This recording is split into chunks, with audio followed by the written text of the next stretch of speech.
সাধারণ পোশাক, সাধারণ চেহারা, তাই পুলিশ ভেবেছিল সে একজন সাধারণ মেয়ে।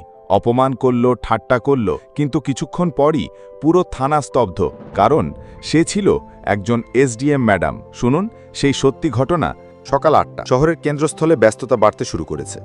দোকানপাট খুলছে, রাস্তায় রিক্সা, অটো আর কিছু প্রাইভেট গাড়ির ভিড়। ঠিক তখনই একটি কালো কালার টয়োটা গাড়ি এসে থামে চন্দ্রপুর থানার সামনে। গাড়ি থেকে নামেন এক তরুণী, মাথায় সাদা ওড়না, সাধারণ সালোয়ার কামিজ পরা। কারো চোখে পড়লে সহজে ভাববে সে হয়তো একজন সাধারণ নাগরিক। হাতে একটা ফাইল, চোখে দৃঢ়তা। তিনি গেটের দিকে এগোতেই থামিয়ে দেয় এক পুলিশ কনস্টেবল। এই যে, এখানে কেউ ঢুকতে পারে না এমন করে, কোনো অ্যাপয়েন্টমেন্ট আছে? তরুণীটি শান্ত কণ্ঠে বলল, আমি এসডিএম অফিস থেকে এসেছি, একজন অফিসারকে দেখা করতে চাই। কনস্টেবল ঠাট্টা সুরে হেসে উঠল, এসডিএম তুমি?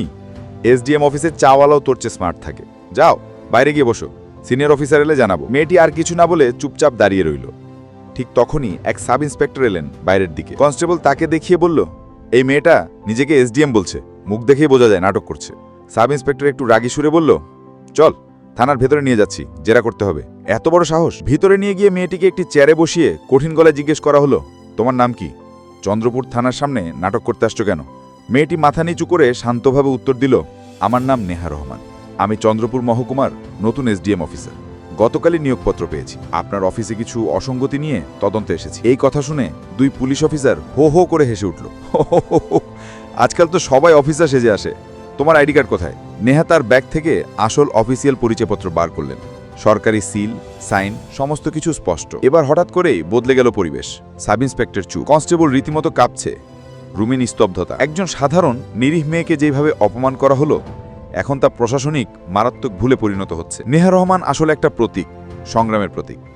মফস্বলের এক সাধারণ পরিবার থেকে উঠে আসা এই মেয়েটি পড়াশোনায় বরাবরই ভালো ছিল। বাবা ছিলেন প্রাথমিক বিদ্যালয়ের শিক্ষক, দারিদ্র্যের সাথে প্রতিদিন লড়াই করতেন। তার স্বপ্ন ছিল মেয়ে একদিন বড় অফিসার হবে, মানুষকে ন্যায় বিচার দিবে। আর সেই স্বপ্নই বাস্তব করেছিল নেহা। এতদিন পর যখন চাকরি পেল, প্রথম পোস্টিংই চন্দ্রপুর, কিন্তু প্রশাসনের প্রথম স্বাদ পেল এভাবেই।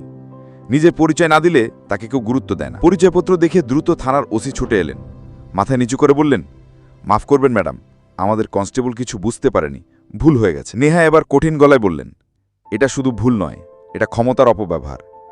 একজন সাধারণ নাগরিককে যদি এরকম ব্যবহার করা হয়, তাহলে বিচার কোথায়? তিনি থানার পুরো প্রক্রিয়া খতিয়ে দেখতে বললেন। কনস্টেবলকে সাসপেন্ড করা হলো, সাব ইন্সপেক্টরকে শোকজ করা হলো।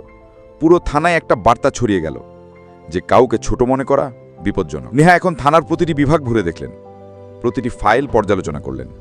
যেখানে দেখা গেল বহু গরিব মানুষের অভিযোগ আলমারিতে পচে যাচ্ছে, বিচারহীন। তিনি নতুন নির্দেশ দিলেন, সাধারণ মানুষকে সম্মান করুন, অভিযোগ গ্রহণ করুন মানবিকভাবে। আপনাদের কাজ কাউকে অপমান করা নয়, ন্যায় নিশ্চিত করা। তার নেতৃত্বে থানার পরিবেশ ধীরে ধীরে বদলাতে লাগলো। নেহা এবার এলাকার কলেজে গেলেন ছাত্রীদের সামনে কথা বলতে।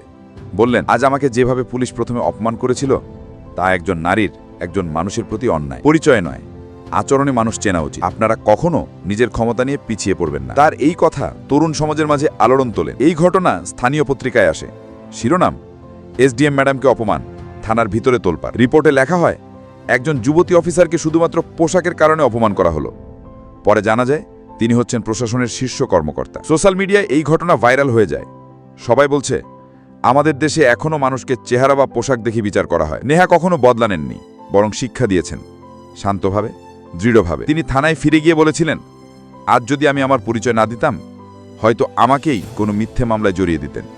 ঠিক এই কাজে আপনারা বহুদিন ধরে করে এসেছেন, এবার পরিবর্তনের সময়। আজ সেই কনস্টেবল যিনি প্রথম অপমান করেছিলেন, তিনিও বললেন, ম্যাডাম, আমি ভুল বুঝেছিলাম, এখন বুঝি একজন নারীর আত্মসম্মান কতটা গুরুত্বপূর্ণ।